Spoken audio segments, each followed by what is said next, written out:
Yes, people, welcome back to the channel. Hope everybody is doing well. It is time for another preview, and it's in the Carabao Cup. Carabao Cup, and this time things are gonna be a little bit different, slightly different. Now, I'm sure everybody's tuning into this video thinking, surely he's going to be talking about the breaking news about the future of Manchester United's team with the impending appointment of a certain manager that is very, very highly touted. Which be patient, calma, guys. We will get to it. We will get to it very, very shortly. But let's focus on the game tomorrow night. And as the title suggests, Ruud one game wonder. Yeah, people talk about players and one season wonders, purple patch seasons. Maybe in managerial terms, Ruud can walk away from Manchester United Football Club with a 100% win rate as a Manchester United manager, and of course would seal Manchester United through to the next round of the Carabao Cup. But Leicester City, not a small opponent by any means. Of course, they are Premier League opposition, formerly Championship opposition from last season. So does pose some question marks as to what to expect going into this game. But Manchester United, on paper, I think it's fair to say, do walk into this game as definite favourites to go through to the next round. But we've got plenty to discuss about this, especially with the big question marks around what does Ruud van Nistelrooy do with that team. Of course, confidence not very high at the moment. I think the mood around the camp is a little bit. I think was after West Ham very dead, very flat, very dead, and obviously no surprise about that at all. But I think with the news that's breaking, it's almost a bit of a players are, bit of anticipation. They're feeling it. They might start feeling themselves a little bit. Pause. Um, but you get what I'm saying. The mood will lighten, the atmosphere will brighten, and people will probably want to start, dressing to impress, performing to please. And because I think, let's be real, this game, Ruben Amorim, name dropped in, the next Manchester United manager perhaps will be watching this game. And I know he's managing his one of his fixtures tonight over in the Portuguese. I think it's the Portuguese league. Um, no, it's their League Cup. So yeah, same idea in mind. They've got their League Cup kick-starting, which he is. He's looking at playing a 3-4-3 tonight. So yeah, it's going to be an interesting one, which we'll delve into the nitty gritty with that in a moment or two. But very, very interesting. Very interesting indeed.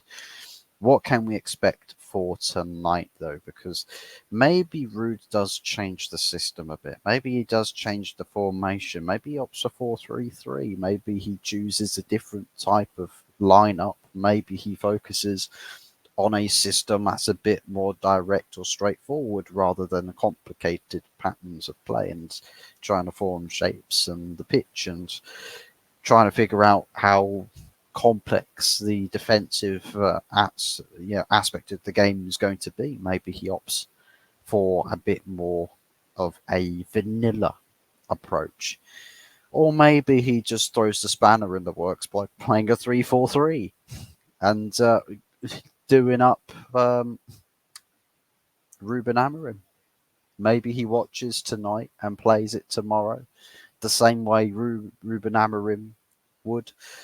But I'll tell you what, whichever way that we look at it, I think ultimately Ruud van Nistelrooy, he's going to feel a little bit dejected that it's like, it's my only game that I'm going to get. Some people are saying somewhere that maybe he might be in charge for the Chelsea game. Manchester United board would like something else, would like alternative to that plan. They'd want to. I think they want Amorim in the dugout for the game against Chelsea. Um, of course, would be. I have to say the speed and the turnaround in getting this all set up has a lot of people questioning. Well, this can't just be spontaneous. There has to be something that must have been working on in the background before the trigger was pulled. I think just making sure that the manager was really in position before really doing anything with Ten Hag, and I think that's what maybe has happened there. Maybe they got the green light from Amorim to say, "Yeah, I'm down for coming to Man United," and that's why perhaps they pulled the trigger when they did. They said, "Right, well, Amorim's more or less available. Let's work across this week and have Ruud take the game on the Wednesday, and we'll have him in place by Sunday, ready to play against Chelsea." Maybe there is that plan in play. And if it is that plan in play, then guess what? Nobody knew about it. Nobody knew about it, which is a good thing because it means that you don't get the normal leak bullshit from the medias and the journalists. It's all a case of it's all under wraps. The operation is discreet. The operation is main line. It's straight to the point. Get it done, get it signed and sealed and delivered, and get them out onto the main stage ready to go. And I think I can only appreciate that sort of an approach, that sort of business. I think it's good. It's good for Manchester United to not have every little bit of information about what the club is doing out there for the world to see. I think it's great. I think it's fantastic that we get to keep guessing what the club is going to do, and they've surprised us with the appointment and the speed in which they've done it in. Because by the looks of it, with the latest, um, very much not long to go, and we're talking could be hours before everything's signed and sealed. So as far as the game goes, I mean, I can't stop thinking about what's going to happen with Ruben Amorim. Talk is that he's bringing, a very big chunk of his coaching staff to Manchester United with him. So that does mean that Ruud, more or less, has got Leicester to manage tomorrow, and then that's him done. And same thing with Rene Heck. Both of them, thanks for your services, but it's unfortunately didn't work out. And we've got this guy now. We've found Ruben Amorim, and he is the future that we want to go down. That is the pathway that we want to take. And as far as the team, I honestly do not know what players are going to play tomorrow, whether there's any rotation. Maybe there is a bit of rotation to set up for Amorim, but then maybe Ruud is just thinking, just get this team to get Man United through to the next round. Just anything to say that, well, Ruud van Nistelrooy is Man United manager. Guess what, guys? I won. I won my game in charge. So, my 100% record cannot be understated. Take that and stick that on your CV, Ruud van Nistelrooy. But no, with all things considered, I just think with how we'll probably play tomorrow, I don't know if we can say it will be the same as what we were doing with Ten Hag. I think in terms of the management of the game will be slightly different. I think there'll be a lot more initiative taken by Ruud. I think a lot more of an idea in mind. And I suppose it is a bit easier, especially if you are a manager just for one game, that you can really go all out with just that one game, knowing that there's not really much of a plan for you afterwards. You just put all of your eggs into this one big basket and you just say, let's absolutely fucking send it all the way into turn one. with this project, this one game project that I've got with Man United. But I'll be intrigued to see what he does with the team. Um, and ideally to try and build a bit of confidence and a bit of liveliness in this team, in the squad, to get them really ready for the appointment of Ruben Amorim, who we could be in Manchester as soon as tomorrow, and tomorrow morning at that. Um, I think, I think it's what will Ruud do is the big question. What will he do? Uh, I think as far as formations go, possibly a 4-2-3-1 again, or more or less a 4-3-3. I might be expecting here. I can't imagine player selection will be too different from the game against West Ham. Maybe a couple of players change difference. Maybe I think if Kobe Mainu is, I think he might still be out in Kobe Mainu, but um, probably Agate. Probably Agate comes back into that team because it's a bit frustrating seeing that Ten Hag was just insistent that him benching Agate was to do with he's got to be ready, he's got to be ready. I knew from the get go that he did not want, he didn't like the idea of playing Agate, and it's weird because he spoke nicely about it. He's like glowing, oh, I like Agate, I want Agate, and then he gets there and it's just like, oh, I'm not going to play him. It's like that shine. It's like that really, really shiny, posh, exotic supercar that you've just bought, but you live on one of really, those really scummy roads where all the houses are literally like one car length's width, and yeah, very, very like industrial aged sort of street look to it, and you're parking it there, and it's just like, I know eventually I've got to drive it around, but I want to protect my baby, so you wrap your car up in bubble wrap and everything under the sun to protect it from getting any scratches or any damage from old 99-year-old Steve from next door, who's legally blind but still drives his Nissan Micra from the 1600s. Steam-powered Nissan Micra, runs on chip fat now. It's one of those ordeals. It's like, do I trust him trying to get into a little smart car-sized parking space between my Lamborghini and someone else's Vauxhall Corsair? Like, do I trust it? But yeah, for me, as far as this team goes for tomorrow, I think might more or less be the same. If it was up to me to pick, if it was up to me, um, I'll probably go probably likes of Onana in goal. Probably keep going with Delo at left back, Martinez the centre back, Mazraoui right back. None of this number 10 fiasco. That's a lunacy. I would then go Casemiro Agate midfield, then Christian Eriksen in number 10. Run with, I know that some people hate the idea of this, but Garnacho and Diallo as your wingers, with then again Højlund up top. Or Xerxes. I think Xerxes set up our goal. He got the assist on Casemiro's goal on the weekend, but yeah, either which way, it's going to be interesting as well with the striker situation, because Amorim likes for his strikers to have a lot of chances created for them. He's quite keen on that. So maybe Højlund's goal tally, Xerxes' goals tally, starts to really hit the ground running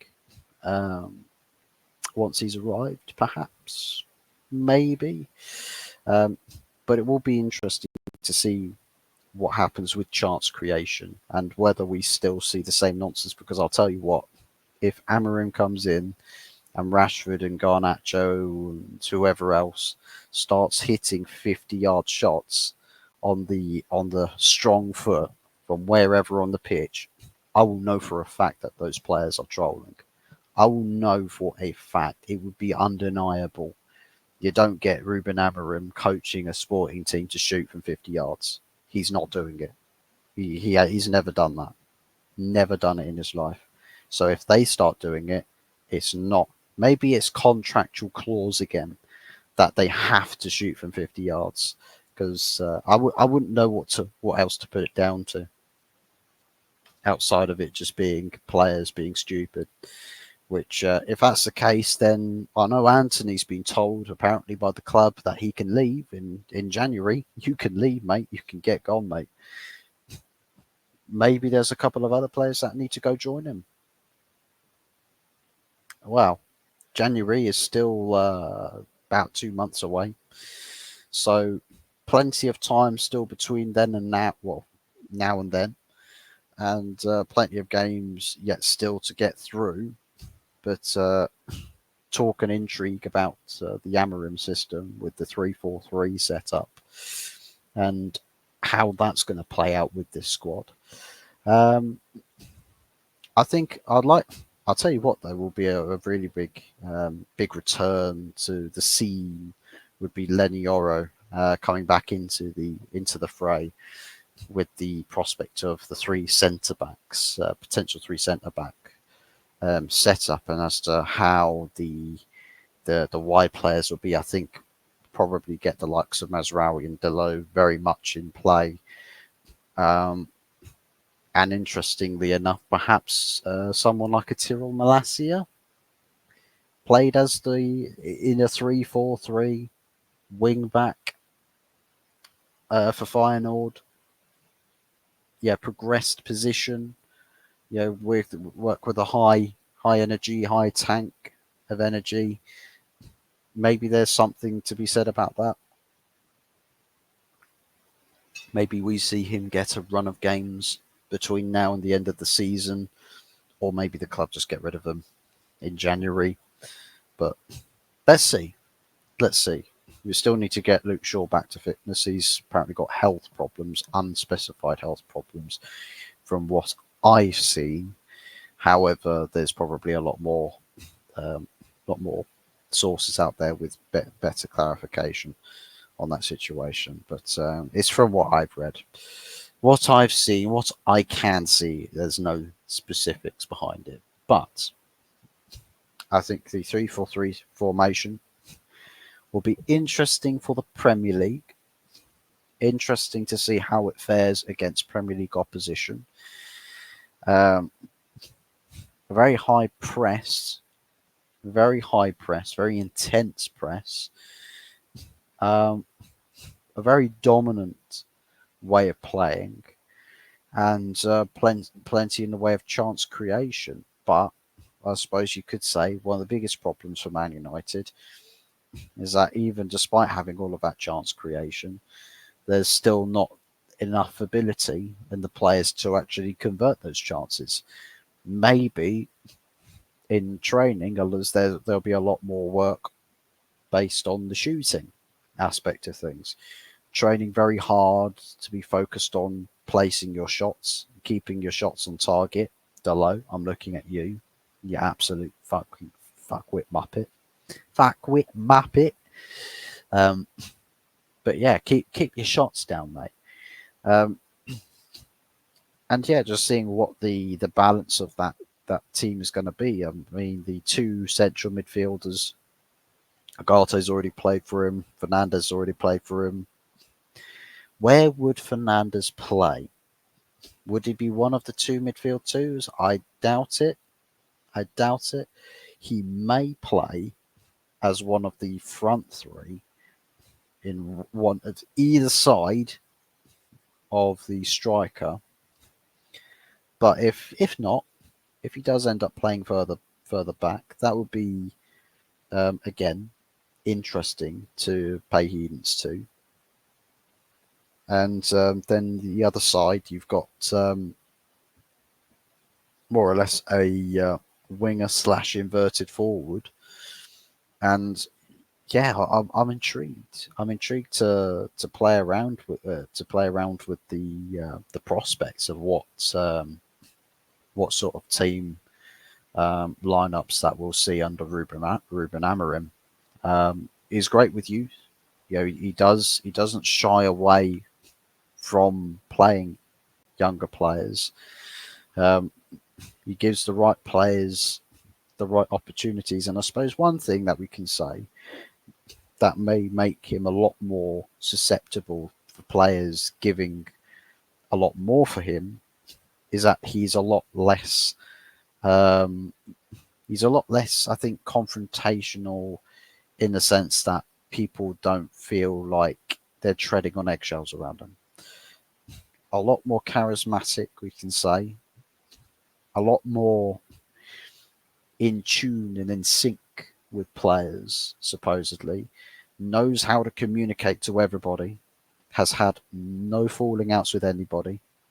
Nobody's had a single bad thing to say about him. And everyone gets along very well with him. So he comes in with a reputation that a lot of players really like him and will want to play for him. They want to play for him. They have the respect for him. Will he get the same likening and respect as Man United manager? Because we know some of the players there are stingy little fucks, right? And we know that some of them bad attitudes um, need to be sold. Forget benching them, sell them, right? And all the Sancho FC merchants as well, by the way. Sancho's been dropped from the Chelsea squad, you say? But for tactical reasons, you say? Tactical reasons. Yeah, got to continue to work hard. There's plenty more games for him. Has he been? Has he been turning up late? Has he? Do you reckon? Do we think he's been kicking back a little bit, getting a bit too comfortable? Hmm. Hmm. Interesting. Interesting. But that's him being dropped again. This time, he's not getting dropped from Manchester United's team. He's getting dropped from Chelsea's team, and he's only there on loan. So obligation to buy for a cheap fee. Well, we don't have to worry about him anymore. At least to what I've perceived. But yeah. Aside from that, as far as the scoreline for this game goes, I'm looking at this and feeling like, do you know what, I'll go with a 3-1. 3-1 Man United. I'll go with this one. I think there'll be a lot of players trying to give their all in this game.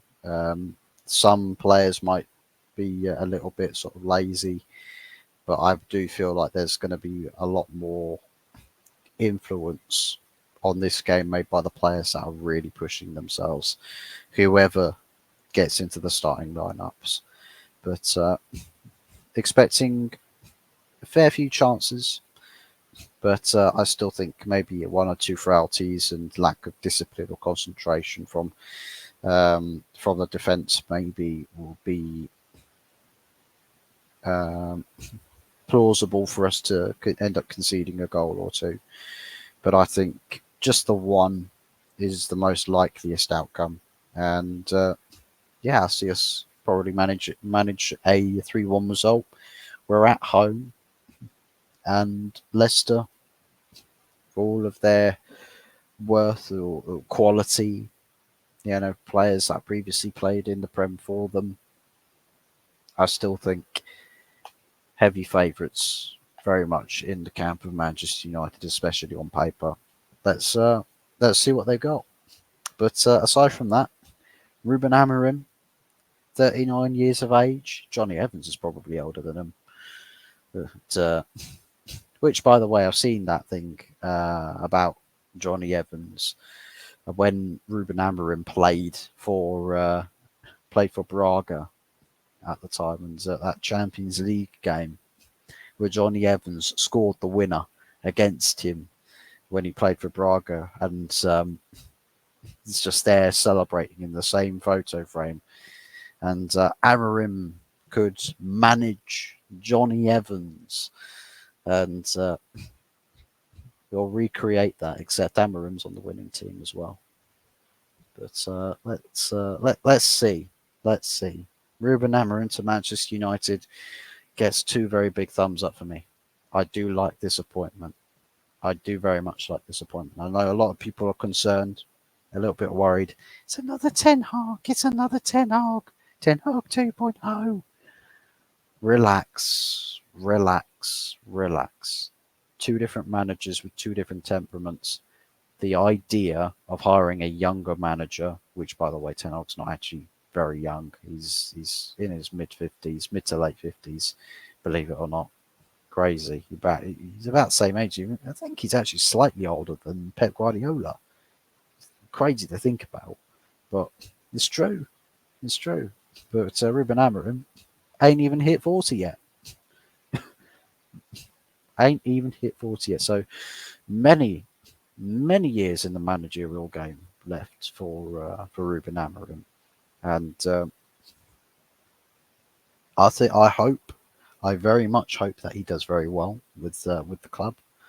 I've got a lot of faith to him to do a good job, and I've got a lot of faith in Ineos to really give him all the tools he needs to succeed.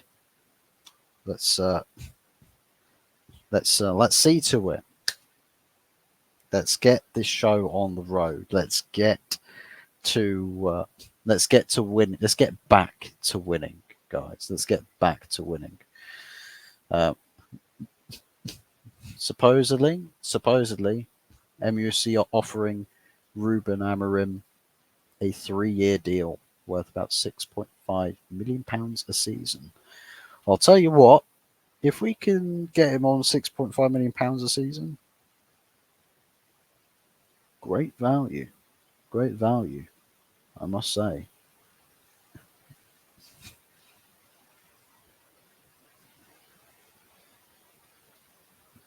But yeah, we are excited, very excited. But yes, aside from that, guys, leave your thoughts about the Amorim appointment, the game tomorrow, Ruud's ideas, and how he will play tomorrow, as well as score predictions and your predicted lineups. Give us all of it, all 5. But yes, big ups to everybody who watches, who tunes in, and smashes a like on the video. And don't forget to subscribe. Subscribe. And yes, we'll be back again tomorrow with the good, the bad, and the ugly. We might have a different sort of face here tomorrow. Yeah, the different face, a little less recognizable face tomorrow, if it even has a face, that is. But anyways, check back in tomorrow, guys, for the good, the bad, and the ugly. That's it from me tonight. Thank you very much for watching. Take care, and Amorim in.